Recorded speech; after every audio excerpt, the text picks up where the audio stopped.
30년 만에 더위를 뚫고 이렇게 예배를 드리러 오신 여러분 환영합니다. 또 멀리서 그 포탄 속에서 우리 대한민국의 국민들의 안전과 또 하나님 나라에 힘쓰시다가 이렇게 포탄을 뚫고 오신 우리 김요셉 선교사님, 조세핀 선교사님, 또 그 가족들 환영합니다.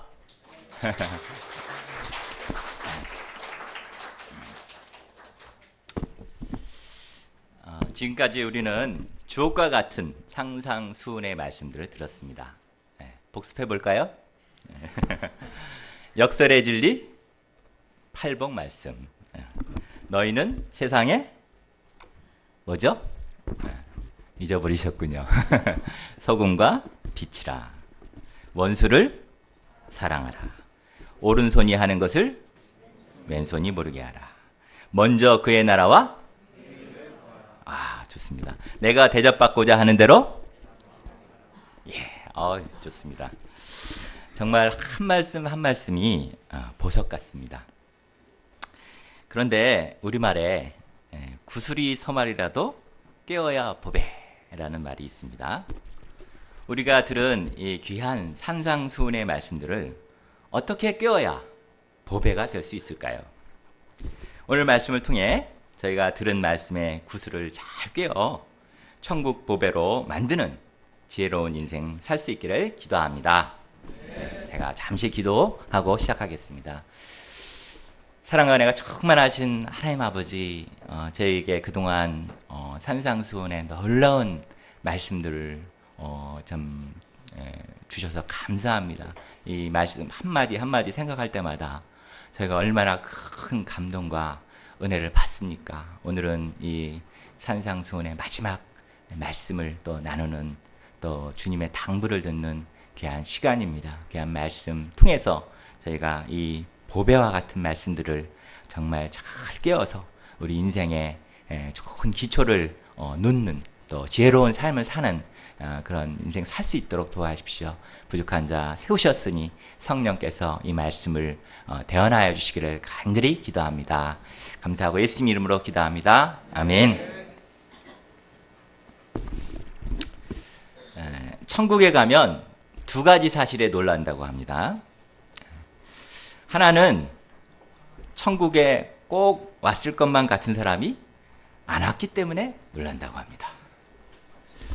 또 하나는 별로 기대도 하지 않았던 사람이 천국에 와 있기 때문에 놀란다고 합니다. 우리 한국 전체적으로도 그렇고 우리 교회도 이렇게 많은 분들이 예배를 드리고 있습니다. 그러면 우리는 모두 천국에서 다시 만날 수 있을까요? 한 분만 대답하네. 왜 대답들을 못 하십니까? 혹시 옆분이 못 오실까봐 이렇게 걱정되시는지 그러신 것 같아요. 오늘 말씀을 통해서 저희가 천국 입성하는 법을 알고 모두 천국에서 만나서 우리 찬양팀 연주에 맞춰 한번 멋지게 춤 한 판 출 수 있기를 기도합니다. 먼저 다 같이 21절 말씀을 읽어보시겠습니다. 시작. 나더러 주여 주여 하는 자마다 다 천국에 들어갈 것이 아니요 다만 하늘에 계신 아버지의 뜻대로 들어가리라. 조금 전에 가졌던 우리의 천국 소망과는 달리 예수님의 이 말씀은 우리에게 큰 충격을 줍니다. 주여 주여 하는 자들이 누구입니까? 불신자들입니까? 불교도들입니까? 불교도들이 주여 주여 합니까? 그렇지 않습니다. 하나님과 예수님을 알고 지금껏 산상수훈을 듣고 감동받은 믿음의 사람들, 바로 우리들입니다. 그런데 주님은 이런 우리들에게 말씀하십니다. 주여 주여 하는 자마다 다 천국에 들어갈 것이 아니다. 우리가 얼마나 많이 주여 주여 부르짖었습니까? 제가 보니까 우리 누가 목자님이나 레베카 사모님 정말 열심히 부르짖으셨습니다. 제가 떨리네요. 우리는 지금껏 입으로 예수님을 주라고 시인만 하면 천국에 들어갈 줄 알았습니다. 교회에 다니고 신자가 되어 예배를 꼬박꼬박 드렸기 때문에 천국에 갈 줄 알았습니다. 그런데 오늘 말씀은 주여 주여 하는 자마다 다 천국에 들어갈 것이 아니다라고 말씀하고 계십니다. 이 얼마나 무서운 말씀입니까? 22절, 23절을 이어서 읽어보시겠습니다. 시작. 그날에 많은 사람이 나로 주여 주여 우리가 주의 이름으로 선지자 노릇하며 주의 이름으로 귀신을 쫓아내며 주의 이름으로 많은 권능을 행하지 아니하였나이까 하리니 그때 내가 그들에게 밝히 말하되 내가 너희를 도무지 알지 못하니 불법을 행하는 자들아 내게서 떠나가라. 갈수록 태산이라는 말은 이런 데 두고 하는 것 같습니다. 본문의 말씀을, 본문의 사람들을 보십시오. 그들은 보통 신자가 아니었습니다. 그들은 주의 이름으로 선지자 노릇을 하던 사람들이었습니다. 주의 이름으로 귀신도 쫓아내었고 주의 이름으로 믿음의 큰 역사도 이룬 사람들이었습니다. 오늘날로 이야기하자면 주의 이름으로 설교하여서 한 번에 수천 명씩 회개시키고 선교사가 되어서 세계 선교도 하고 주의 이름으로 병도 고치고 주의 이름으로 세계 최대 교회도 이루고 주의 이름으로 한국 기독교 총연맹 부회장도 하고 아시죠? 무슨 말인지. 주의 이름으로 강남의 유명교회 목사도 되고 주의 이름으로 양로원이나 고아원 등 선한 사업도 성공하고 헌금도 몇 억씩 하는 그런 사람들이었습니다. 여러분 중에 혹시 이 중에 한 가지라도 해보신 분 계십니까? 이들은 정말 주의 큰 종 같습니다. 이들에게 그날, 즉 마지막 심판날은 아주 좋은 날이 되어야 할 것 같습니다. 그날은 이들에게 있어서 천국 입성은 당연한 일이요. 천국에서도 로얄 박스 한 자리는 차지해야 할 것 같습니다. 그들도 아마 그렇게 생각을 해서 주님 말씀에 강하게 항의한 것 같습니다. 그러나 주님은 이들에게 무엇라 하십니까? 23절을 보니 부르짖는 그들에게 주님은 내가 너희를 도무지 알지 못하니 내게서 떠나라!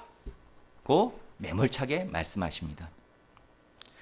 정말 기가 막히고 코가 막히고 정말 무시무시한 말씀입니다.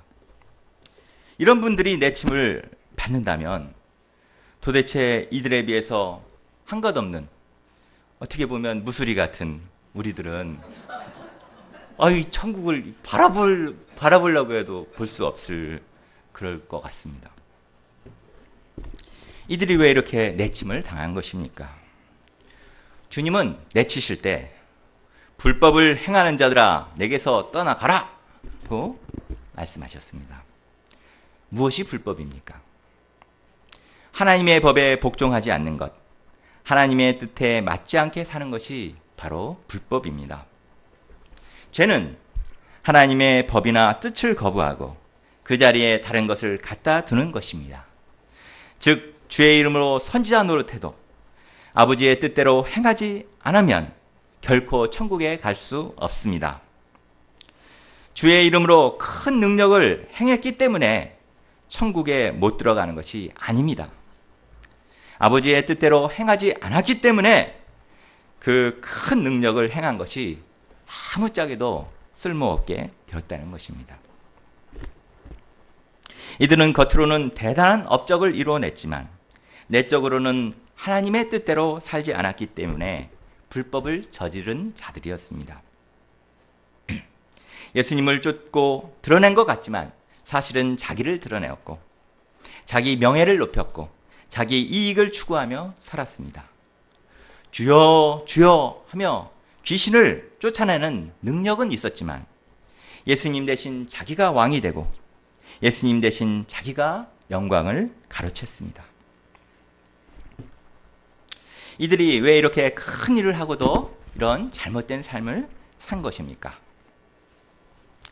그것은 바로 이들의 신앙 기초가 잘못되어 있기 때문이었습니다. 그렇다면 우리는 어떤 신앙 기초를 모아야 합니까? 다 같이 24절에서 26절 말씀 읽어보시겠습니다. 시작. 그러므로 누구든지 나의 이 말을 듣고 행하는 자는 그 집을 반석 위에 지은 지혜로운 사람 같으리니 비가 내리고 창수가 나고 바람이 불어 그 집에 부딪히되 무너지지 아니하나니 이는 주초를 반석 위에 놓은 까닭이요 나의 이 말을 듣고 행하지 아니하는 자는 그 집을 모래 위에 지은 어리석은 같으리니 비가 내리고 그 뒷말이 또 있는데 26절 27절도 보여주실래요? 네. 27절도 읽겠습니다. 시작.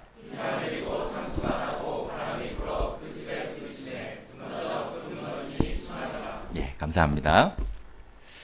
예수님의 말씀을 듣고 신앙생활하는 사람은 다 집을 짓는 건축자와 같습니다. 그런데 한 사람은 반석 위에 집을 짓고 다른 사람은 모래 위에 집을 짓습니다. 겉으로 볼 때 반석 위에 지은 집이나 모래 위에 지은 집은 별 차이가 없어 보입니다. 오히려 모래 위에 지은 집이 전망도 좋고 화려해 보일 수 있습니다. 또 빨리 짓기 때문에 돈도 덜 들고 노력도 덜 들고 효율적으로 느껴지기도 합니다. 최소한의 투자로 최고의 목적을 달성하였기 때문에 이 사람들이 참 지혜롭게 지은 것 같습니다. 이에 비해 반석 위에 집을 지으려면 많은 고생이 필요합니다.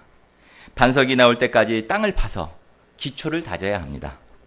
이렇게 기초를 다지다 보면 많은 시간과 노력과 돈이 들어가게 됩니다. 이렇게 하여 완성된 두 집을 비교해 보면 겉으로 볼 때 별반 다를 것이 없어 보입니다. 오히려 모래 위에 지은 집이 더 빨리 지었고 기초 공사에 들어간 비용을 아꼈기 때문에 인테리어도 더 화려하게 하고 내부 시설도 첨단으로 또 더 쾌적하게 꾸밀 수 있고 벽도 아주 페인트로 예쁘게 이렇게 단장할 수 있었을 것입니다.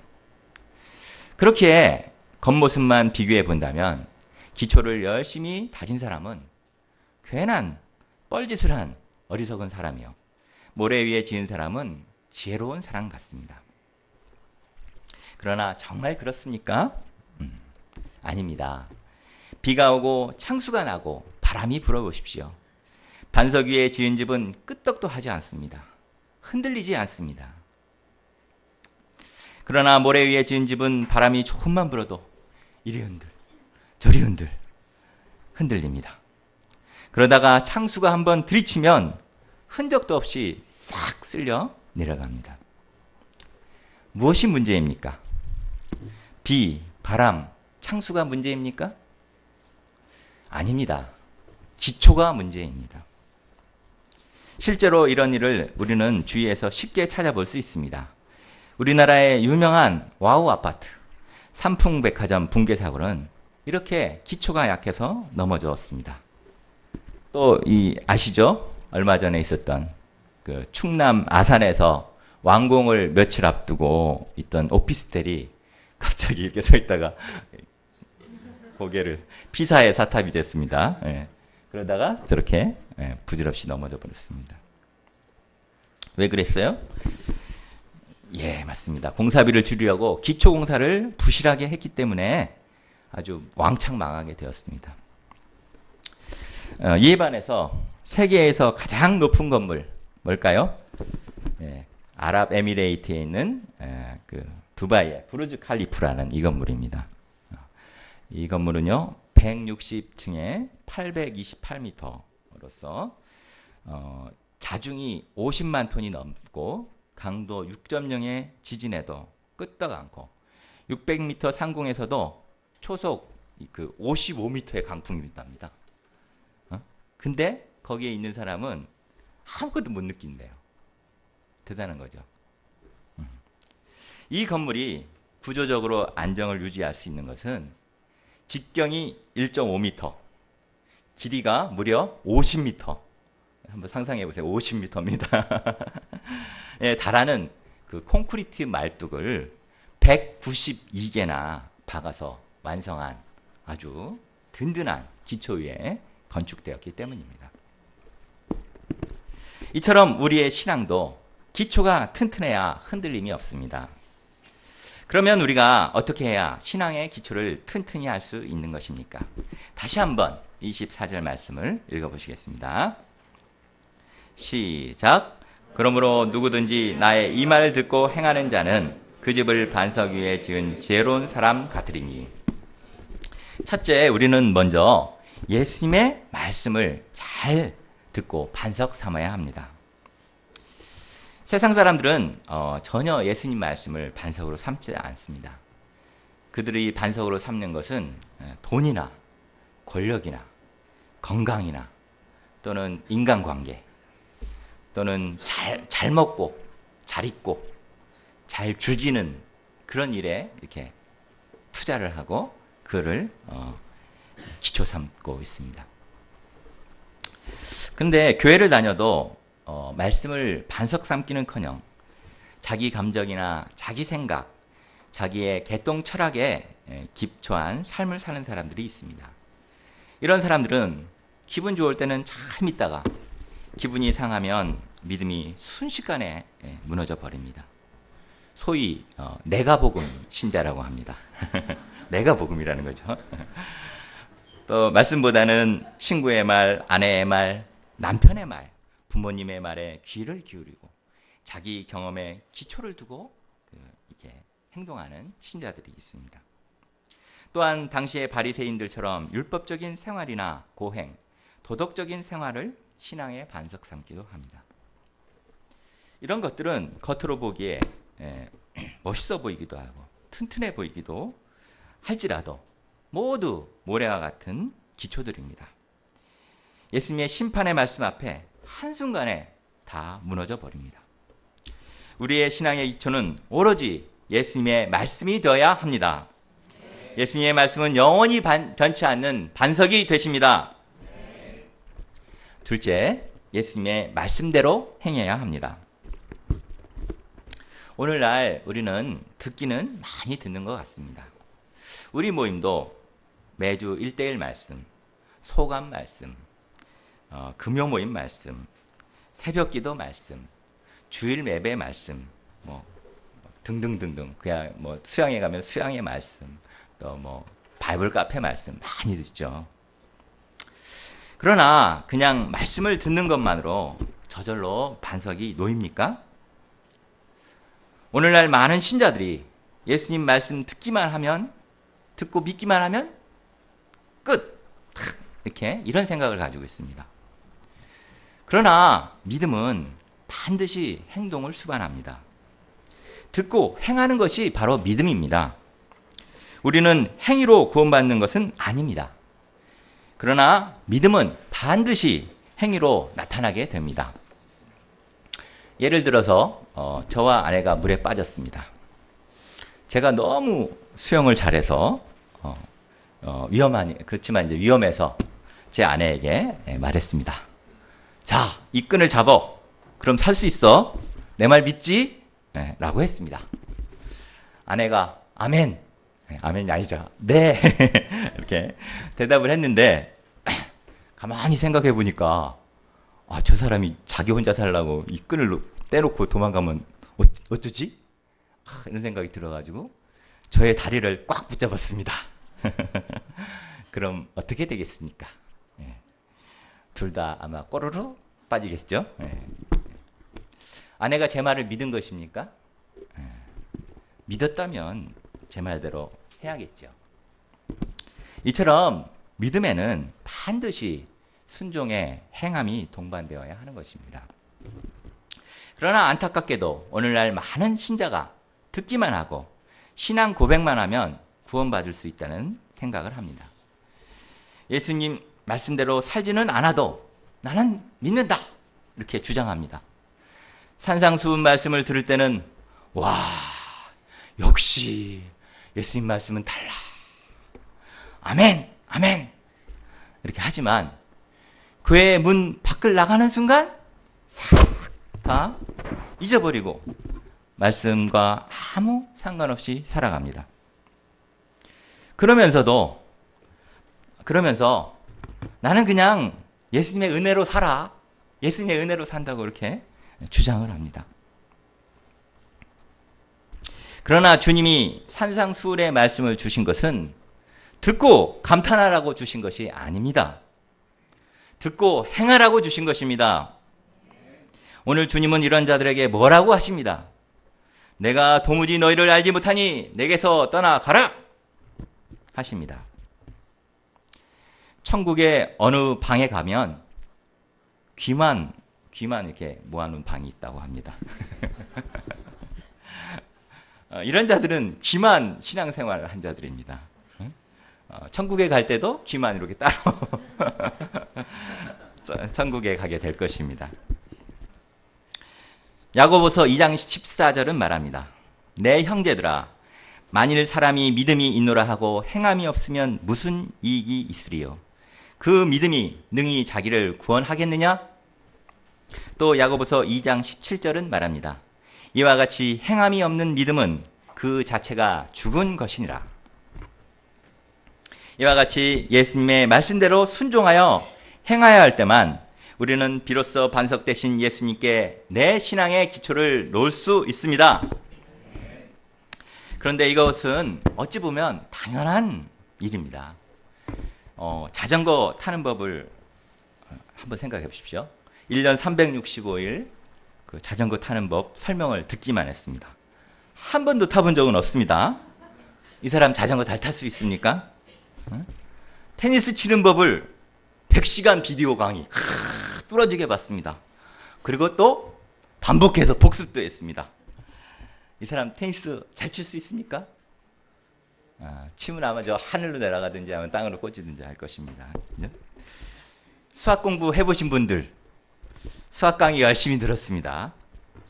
풀지는 않았습니다. 어떻게 됐습니까? 좀 점수가 안 나올 것입니다. 듣고 행해야 내 것이 됩니다. 듣고 행해야 비로소 실제가 됩니다. 듣고 실제로 타보고 실제로 쳐보고 실제로 풀어봐야 그것이 내 것이 되는 것입니다. 그것도 한 번만으로는 안 됩니다. 반복하고 또 반복하여야 비로소 내 것이 됩니다. 이처럼 예수님 말씀도 듣고 행해야 참 믿음이 되는 것입니다. 그런데 여기에서 행한다 하는 것은 단순하게 행동하느냐 하지 않았느냐 하는 문제만은 아닙니다. 봉사를 많이 했느냐 하지 않았느냐, 예배에 나왔느냐 나오지 않았느냐, 소감을 썼느냐 그렇지 않느냐, 이런 것을 따진다면 우리도 바리새인들과 별반 다를 것이 없을 것입니다. 주님으로부터 도무지 알지 못하니 떠나라 하는 이야기를 듣게 될 것입니다. 이런 행위는 오히려 더욱더 우리를 외식으로 몰아갈 뿐입니다. 중요한 것은 우리가 행하되 예수님께서 가르친 복음의 말씀으로 예수 그리스도가 주신 복음의 정신과 심정으로 행하느냐 그렇지 않느냐 하는 것입니다.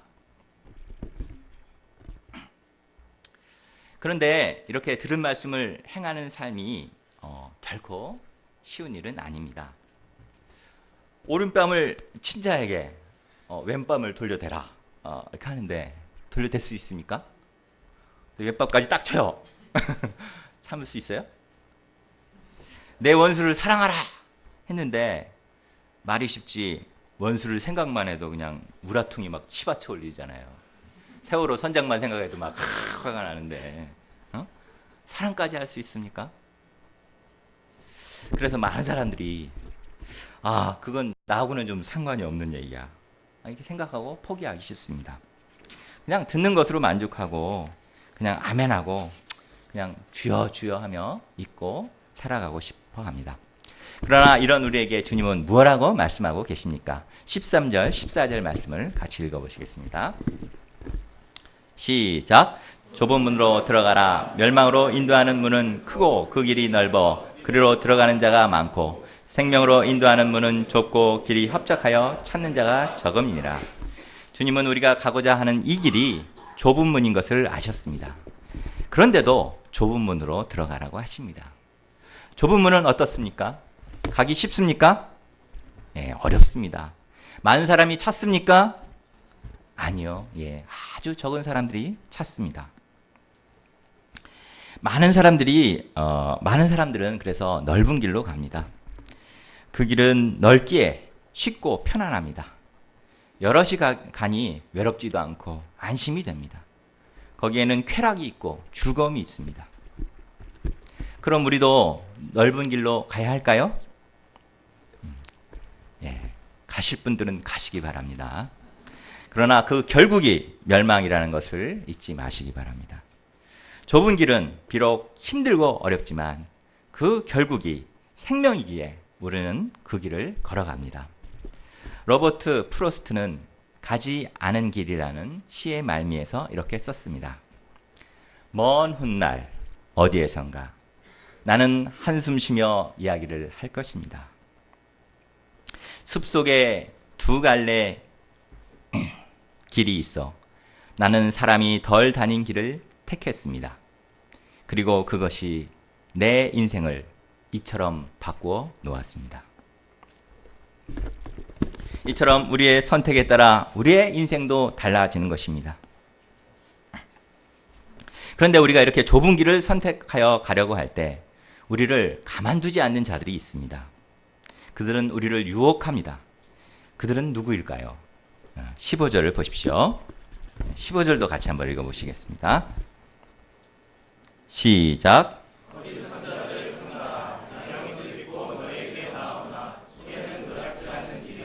예, 바로 거짓 선지자들입니다. 그들은 양의 옷을 입고 있습니다. 양의 옷을 입고 있으니 겉으로 보기에는 아주 부드럽고 순하고 우리를 유해 줄 것만 같습니다. 그들이 잘하는 말이 무엇인 줄 아십니까? 많이 힘들지. 신앙생활이 그렇게 힘들면 안 돼. 일단 구원받았으면 더 이상 회개할 필요가 없어. 왜 맨날 소감 쓰면서 회개하느라고 고생해? 하면서 사람들의 마음을 빼앗습니다. 신앙도 편하게 해. 이렇게 하며 넓은 길로 가도록 유도합니다. 우리는 그들의 부드러운 말과 위로에 자칫 그들이 진짜 선지자인 것처럼 생각하기 쉽습니다. 그러나 이들의 속은 노략질하는 이리입니다. 그러므로 신중히 그들을 분별하여야 합니다. 우리가 어떻게 이들을 분별할 수 있습니까? 16절을 보십시오. 그들이 맺는 열매를 보면 알 수 있습니다. 왜냐하면 아무리 색을 칠하고 치장을 한다 해도 결국에 좋은 나무가 좋은 열매를 맺고 나쁜 나무가 나쁜 열매를 맺는 것처럼 이런 거짓 선지자들은 악하고 쓴 열매를 맺기 때문입니다. 요즘 세월호 사건으로 구원파 이단이 만천하에 드러나게 되었습니다. 그 대장 유병언이라는 인물은 구원파 목사입니다. 구원파가 무엇입니까? 그들은 한 번 구원받았으면 과거, 현재, 미래의 모든 죄까지 다 사함을 받았다고 말합니다. 더 이상 회개할 필요가 없다고 말하는 자들입니다. 얼마나 듣기 좋습니까? 단 한 번의 과거, 현재, 미래의 죄까지 그냥 쫙 사함받고 회개할 필요도 없다고 하니 이거 너무 좋죠. 좁은 길 가려고 이렇게 어렵게 신앙생활을 하지 않아도 됩니다. 그러나 정말 이것이 생명의 길이 맞습니까? 그 열매를 보십시오. 그들이 얼마나 양들의 피를 빨고 이리와 같은 짓을 했는지 보십시오. 그 대장 유병언 목사는 신창원보다 10배나 많은 대한민국 역사상 최고 현상금 5억, 완전히 로또입니다. 5억이 걸린 인물이 되었습니다. 성도들의 헌금으로 자기와 자식들의 배를 불리고 불법을 밥 먹듯 저질렀는데 주 앞에 회개하고 나오기는커녕 숨어서 이리저리 도망다니고 있습니다. 이처럼 우리는 그 열매로 거짓 선지자들을 분별해야 합니다. 오늘 말씀을 통해 저도 크게 회개하게 됩니다. 저는 구원받고 예수님을 쫓은 지 27년이 넘어서 가고 있는 것 같습니다.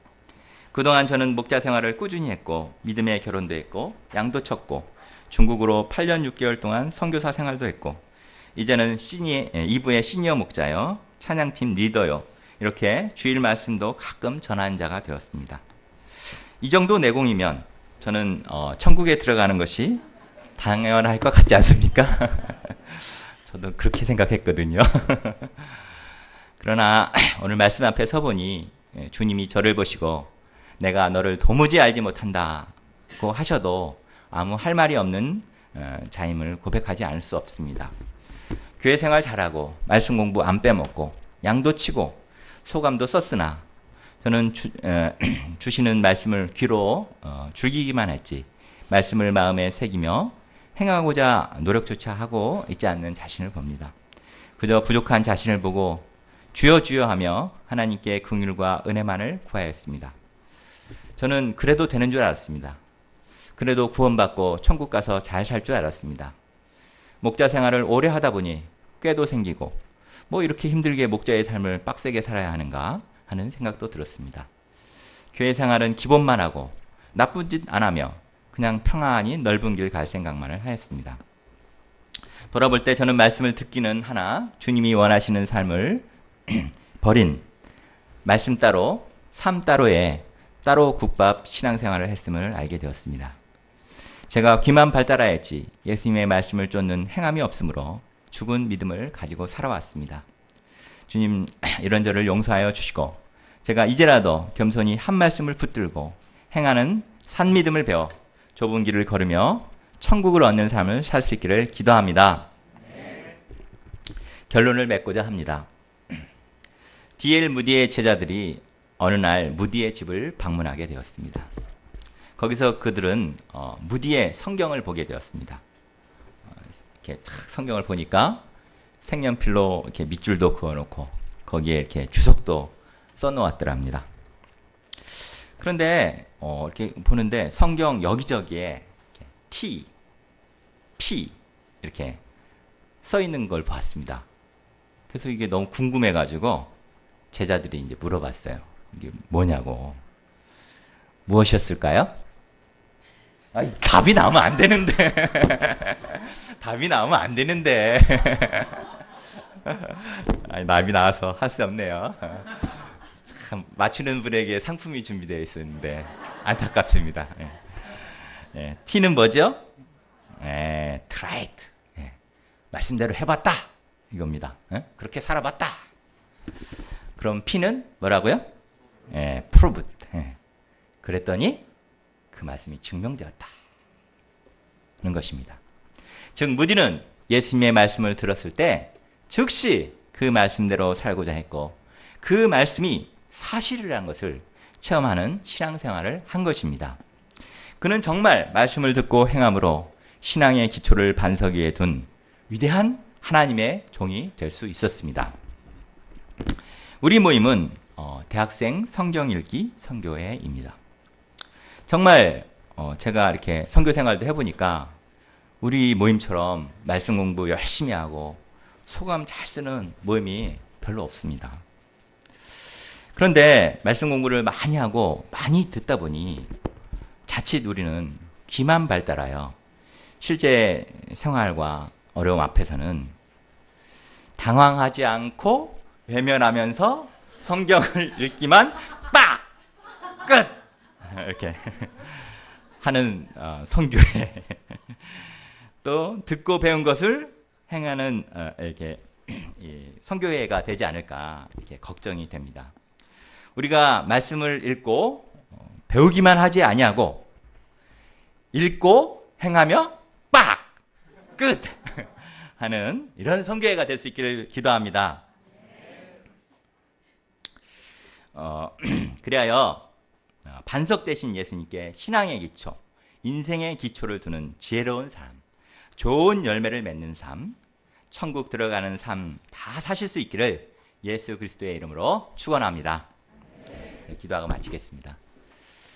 사랑과 은혜가 충만하신 하나님 아버지, 주님께서 귀한 구원의 말씀, 생명의 말씀들을 저에게 허락하여 주셔서 감사합니다. 귀한 말씀들을 들을 때 저희가 얼마나 감동이 되고 은혜가 되는지요. 그러나 저희들이 정말 주여 주여 하면서 행하지는 않고 듣는 말씀을 줄기만 할 때가 많았던 죄인들인 것을 깨닫고 회개합니다. 주님, 저희들이 듣고 줄기기만 하지 아니고 주님의 말씀을 심령으로 주의 복음의 말씀을 붙들고 행함으로 정말 저희가 좋은 열매를 맺고 또 참 천국에 들어가는 천국 시민들이 다 될 수 있도록 주님 은혜 주시기를 간절히 기도합니다. 감사하고 예수님 이름으로 기도합니다.